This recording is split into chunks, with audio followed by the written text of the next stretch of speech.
J'ai intitulé cette vidéo « Stop à la perfection ». Nous vivons dans une société dans laquelle la quête de la perfection est encore très présente. Alors nous les femmes, on y est encore plus exposées, sûrement parce qu'on a plusieurs casquettes, celle de mère, d'épouse, de salarié, de cadre, de chef d'entreprise, que sais-je encore. Et donc on doit être l'épouse parfaite, la mère parfaite, la salariée parfaite, etc.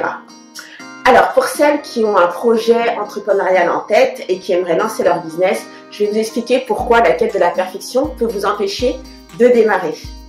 Quand j'ai lancé ma marque de prêt-à-porter, ça faisait à peu près 10 ans que j'avais cette idée en tête. Mais en fait, comme je recherchais absolument à ce que tout soit parfait, je me lançais pas parce que quand vous avez cette quête de la perfection, vous allez analyser votre projet, votre idée, votre produit, votre offre et vous allez toujours trouver que c'est pas assez bien, c'est pas assez parfait, que ça pourrait être encore plus parfait que parfait, ou alors que le moment n'est pas assez bien choisi, qu'il y aura toujours un meilleur moment pour lancer votre business et du coup, vous démarrez pas ou alors vous allez démarrer comme moi 10 ans après. Alors, ce qui se cache très souvent derrière cette quête de perfection, c'est la peur de l'échec en fait. Comme on a peur d'échouer, on a envie de tout maîtriser, on a envie que tout soit parfait parce qu'on n'a pas envie de se rater. La deuxième chose, c'est que quand la quête de perfection est très forte, on peut avoir tendance à ruminer et même à se dévaloriser.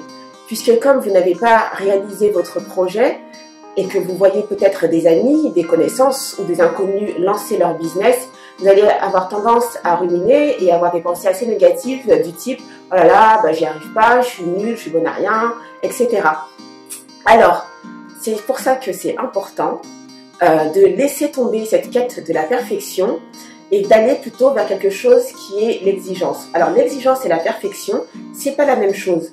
Parce que là où la perfection s'accompagne d'intransigeance, vous allez voir que l'exigence, elle, s'accompagne de bienveillance. Vous devenez exigeante, vous ne voulez plus être parfaite.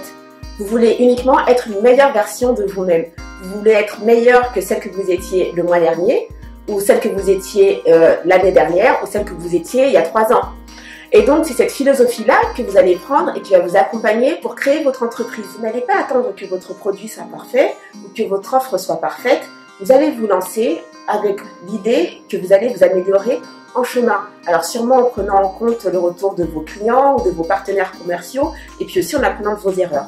Et c'est là que la bienveillance entre en jeu parce qu'elle va vous aider à apprécier le chemin que vous avez parcouru et puis à relativiser vos erreurs. En acceptant que les choses n'ont pas besoin d'être parfaites et que vous allez sûrement faire des erreurs, vous allez voir que la peur d'échouer dont je parlais plus tôt va s'estomper ou va complètement disparaître. Et là où la perfection crée des pensées telles que « Ah, c'est pas le bon moment »,« Ah, le produit n'est pas assez parfait »,« Ah, je suis pas assez formée », etc.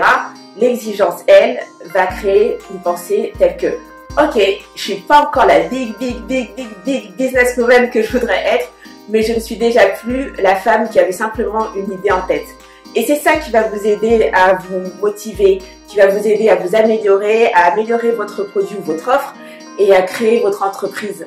C'est ça, c'est rien d'autre. C'est pas le fait d'être parfaite ou que le moment soit parfait, etc. Alors posons-nous cette question, à quel point notre besoin de tout maîtriser, de tout sécuriser, nous bloque pour réaliser ce que nous aimerions faire de notre vie. Partagez votre expérience, donnez des astuces si vous aussi vous avez pu faire face à ce souci et que vous l'avez surmonté. Et puis moi je vous dis à bientôt.